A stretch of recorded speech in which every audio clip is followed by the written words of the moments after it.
Movie के start होते ही हमें एड वॉरेन और लॉरेन वॉरेन दिखाए जाते हैं, जो कि एक कॉन्फ्रेंस में लोगों को अपनी अबनॉर्मल और सुपर नेचुरल एक्सपीरियंस के बारे में बता रही होती हैं। फिर नेक्स्ट सीन में दिखाया जाता है कि कैरोलिन पेरेन और रोजन पेरेन, जो कि अपने बच्चों के साथ एक घर में शिफ्ट हो रहे होते हैं। उनके सब बच्चे घर के अंदर चले जाते हैं, लेकिन उनका डॉग घर के अंदर नहीं जाना चाहता। वो काफी डरा हुआ होता है। इन लोगों की 5 बेटियां होती हैं, जिसमें एंड्रिया, नैन्सी, क्रिस्टाइन, सिंडी और अप्रैल होती है। अप्रैल को घर के पास एक बहुत बड़े ट्री के नीचे एक म्यूजिक टॉय मिलता है, जिसमें एक मिरर भी लगा होता है। बाकी लड़कियां घर के अंदर हाइड एंड क्लैप खेल रही होती हैं और अचानक उनसे लकड़ी का एक पाइन बोर्ड टूट जाता है और वो पाइन बोर्ड किसी डोर को छुपाने के लिए लगाया गया था। जब उनके फादर चेक करते हैं तो उसके पीछे उन्हें एक स्टोर रूम मिलता है। उस स्टोर रूम में काफी अंधेरा होता है और वहाँ पर उन्हें एक पियानो और काफी सारी पुरानी चीजें नजर आती है। उन लोगों का डॉग काफी परेशान होता है और मुसलसल भौंक रहा होता है। अगली सुबह कैरोलिन जब उठती है तब वो देखती है कि उसके पाँव पर जख्मों के निशान हैं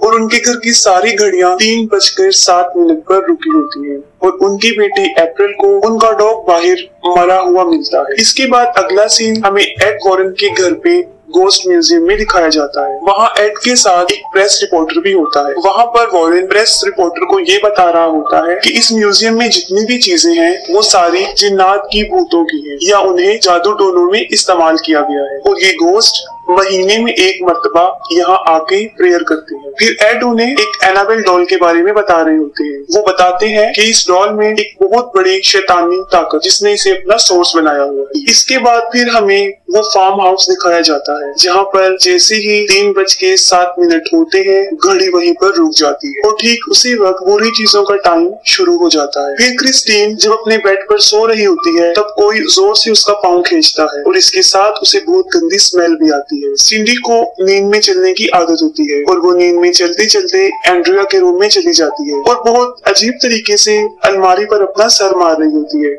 अगले दिन सुबह को कैरोलिन की बॉडी पर एक और जख्म का निशान दिखाई देता है। रॉजर जब घर से बाहर जाता है तब वो देखता है कि ट्री के ऊपर एक कबूतर मर के नीचे गिरा है। ये देखकर वो काफी हैरान हो जाता है और जाहिर है ये बात उस चीज की तरफ इशारा कर रही थी कि वहाँ पे किसी शैतानी ताकत का कब्जा है। और घर पर अप्रैल और कैरोलिन अकेले होते हैं। तब अप्रैल किसी से बात कर रही होती है, लेकिन वहाँ पर कोई भी मौजूद नहीं होता। फिर अप्रैल कैरोलिन को हाइड एंड क्लैप खेलने का कहती है और कैरोलिन उसे ढूंढते हुए जब एंड्रिया के रूम में जाती है वहाँ पर अलमारी खुद ब खुद खुल जाती है। अलमारी में से हाथ को कोई बाहर निकाल कर क्लैप करता है। ये देखकर कैरोलिन काफी शॉक तो हो जाती है, लेकिन वो इस बात पर ज्यादा ध्यान नहीं देती। इसके बाद फिर क्रिस्टीन का सोते हुए कोई पाँव खींचता है और इस बार पहले से ज्यादा जोर से कोई उसका पाँव खींच देता है और वो काफी डर जाती है। फिर वो नोटिस करती है कि दरवाजे के पीछे कोई खड़ा हुआ है जो उसे कह रहा है कि वो उसे और उसकी पूरी फैमिली को खत्म कर देगा। उसके साथ नैन्सी भी वहाँ पर होती है, लेकिन उसे कुछ भी नजर नहीं आता,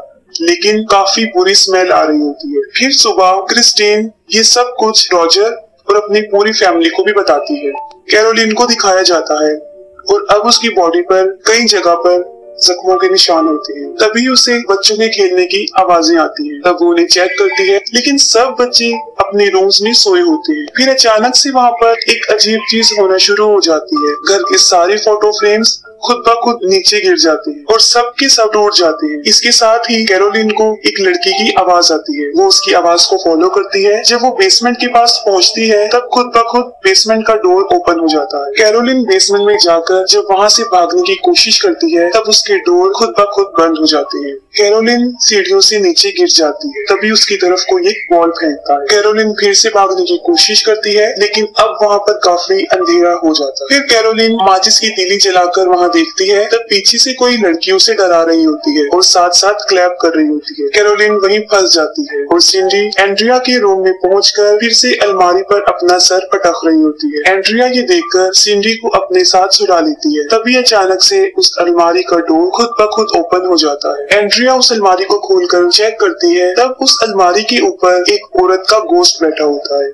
जो उस पर अटैक कर देता है। फौरन रोजर वहाँ पर पहुँच जाता है। तब वो सुनता है कि हर तरफ से किसी के चीखने चिल्लाने की आवाजें आ रही हैं। सबसे पहले वो बेसमेंट का दरवाजा खोलता है और कैरोलिन को वहाँ से निकालता है। वो दोनों बेसमेंट से बाहर आके ऊपर जाते हैं और अपने सब बच्चों को एक जगह इकट्ठा कर लेते हैं। अब वो काफी डर चुके होते हैं। फिर नेक्स्ट सीन में एक यूनिवर्सिटी दिखाई जाती है जहाँ पर एड वॉरेन सुपर नेचुरल चीजों के बारे में लेक्चर दे रहे होते हैं और उन्हीं ऑडियंस में कैरोलिन भी सुन रही होती है।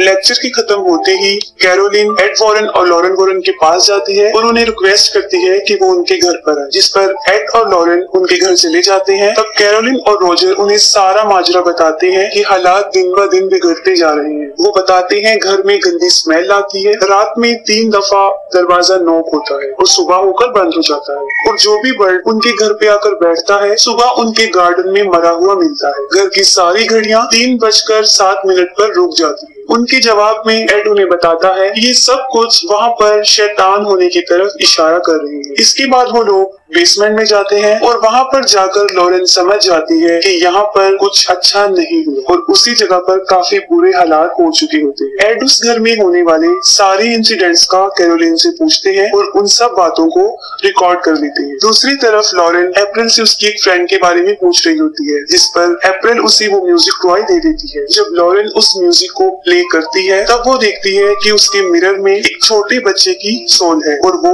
उसी बच्ची रोरे की होती है, जिसके बारे में अभी वो अप्रैल से पूछ चुकी होती है। वो लोग फिर उस दरख्त की तरफ जाते हैं जहाँ पर उन्हें ये म्यूजिक टॉय मिला था। तभी लॉरेन वहाँ पर उस गोश्त को देखती है जो इस फैमिली को परेशान कर रहा था। फिर लॉरेन कैरोलिन और रोजर को ये बताती है कि इस घर में एक बहुत बड़े शैतान का कब्जा है और जब वो यहाँ पर आई थी तभी उसने उनको देख लिया था और ये एक काले शैतान की रूह है जो बड़ी ताकतवर है। वो उन्हें बताती है कि उसने कैरोलिन, रोजर और उनके बच्चों के पीछे भी इसके साई को देखा था।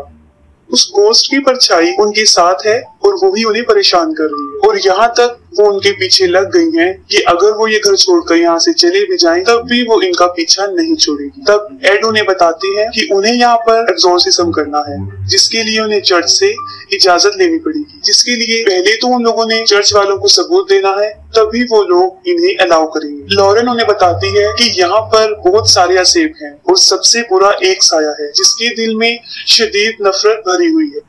और रात को एड जब उस रिकॉर्डर को प्ले करता है तब उसे सिर्फ अपनी आवाज आती है, उसमें कैरोलिन और रोजर की कोई रिकॉर्डिंग प्ले नहीं होती।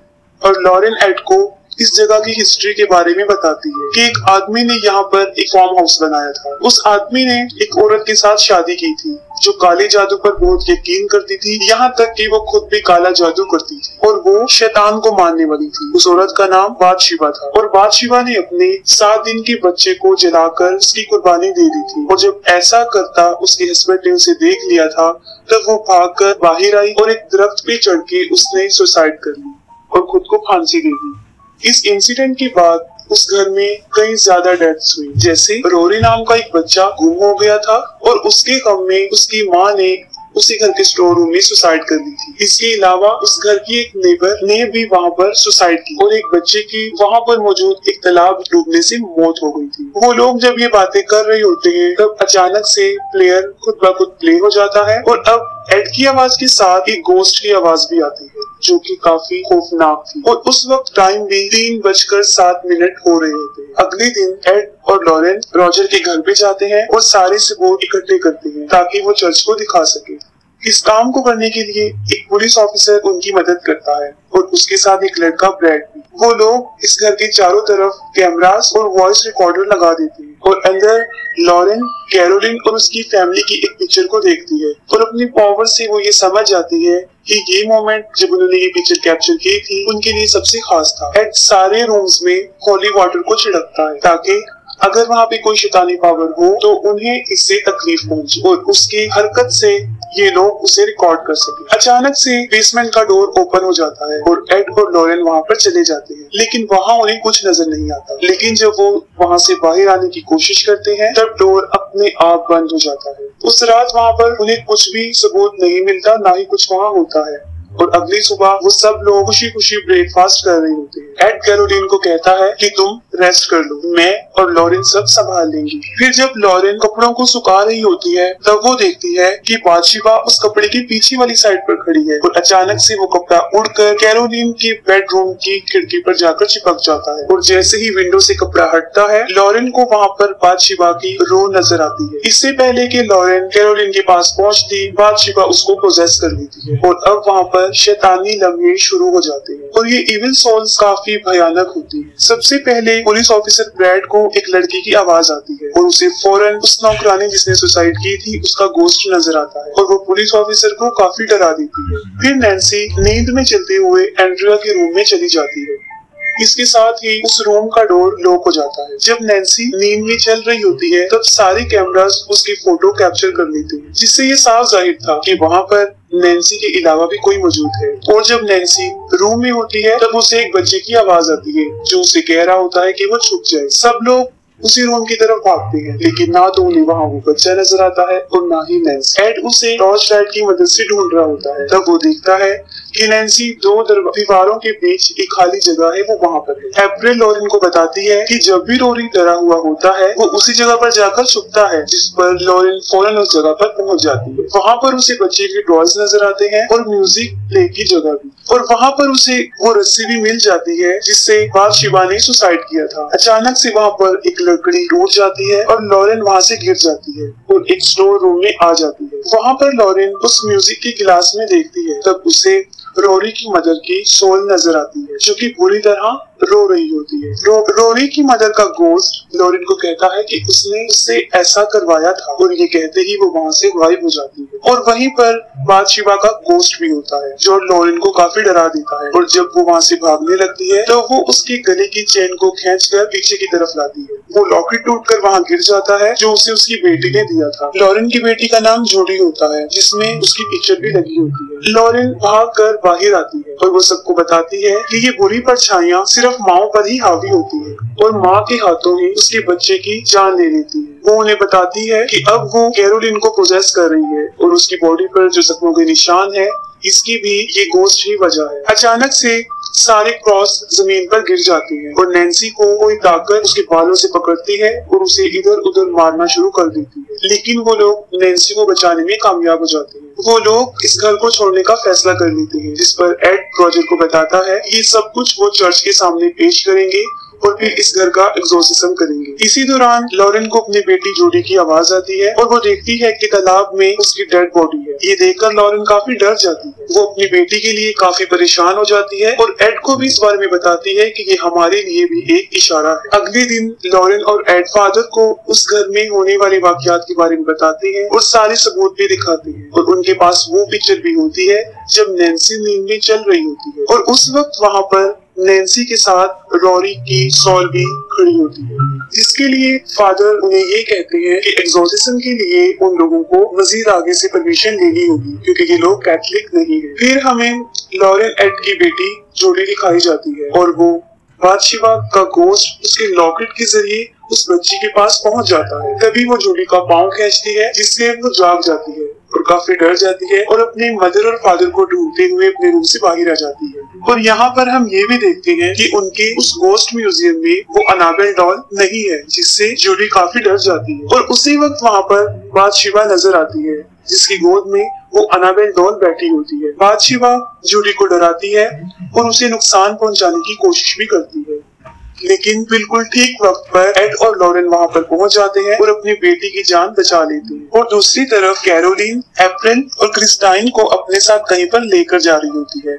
और जैसे इस बात का रोजर को पता चलता है वो फौरन एड को इन्फॉर्म करता है। लॉरेन उसे बताती है कि वो अपनी बच्चों को लेकर उस घर में जा रही है क्योंकि ये सारी शैतानी ताकतें माओ पर अपना असर जमा कर उनसे अपने बच्चे की डेथ करवाती है। और ये सब लोग दोबारा उस घर में चले जाते हैं। जैसे ही ये लोग वहाँ पर पहुँचते हैं तब कैरोलिन क्रिस्टाइन को मारने वाली होती है, लेकिन वो लोग क्रिस्टाइन को बचा लेते हैं और उसे कार में बिठा देते हैं। अप्रैल इस इंसिडेंट को देखकर काफी डर जाती है और किसी जगह पर जाकर छुप जाती है। और जब वो लोग कैरोलिन को घर से बाहर निकालने की कोशिश करते हैं तब वो गोस्ट उसको नुकसान पहुँचाने की कोशिश करता है और कैरोलिन को बाहर जाने नहीं देती और लॉरेन फौरन समझ जाती है कि अगर कैरोलीन बाहर चली गई तो वो गोस्ट इसको जान से मार देगा और वो शैतान कैरोलीन को खींचकर फिर से स्टोर रूम में ले जाता है। वो लोग स्टोर रूम में जाकर कैरोलीन को कंट्रोल करने की कोशिश करते हैं, लेकिन ये शैतान काफी पावरफुल होता है और उसकी हालत काफी खराब कर चुका होता है, जिससे उसे कंट्रोल में करना कोई आसान बात नहीं थी। और दूसरी तरफ वो पुलिस ऑफिसर घर में अप्रैल को ढूंढ रहा होता है। कैरोलीन किसी के भी कंट्रोल में नहीं आती और वो एक एक करके सब पर अटैक कर देती है। वो लोग कैरोलीन को एक चेयर से बांध देते हैं और उसकी हालत देखकर एड ये डिसीजन लेता है कि वो फौरन इस जगह का एक्सोर्सिज्म करेंगे। जैसे ही एड एक्सोर्सिज्म स्टार्ट करता है, ये शैतान यानी बादशाह कंट्रोल से बाहर हो जाता है और वहाँ पर शैतानी ताकतें और पावरफुल हो जाती है।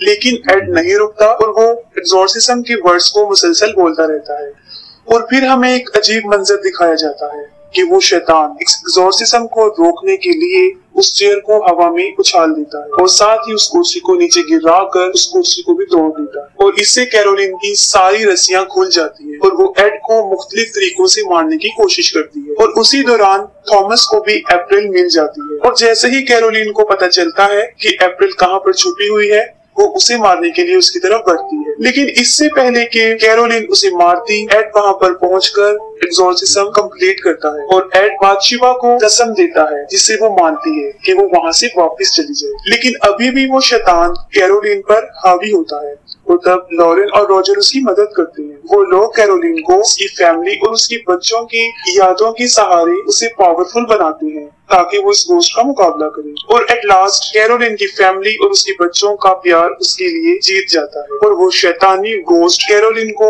मजबूरन छोड़कर वहाँ से चला जाता है और कैरोलीन भी अपनी नॉर्मल हालत में वापस आ जाती है। वो लोग फिर से अपनी जिंदगी हंसी खुशी गुजारने लगते हैं और अप्रैल लॉरेन को उसका लॉकेट उसे वापस देती है और एंड सीन में एड उस म्यूजिक प्लेयर को अपने म्यूजियम में रख देते हैं और इसके साथ ही मूवी एंड हो जाती है।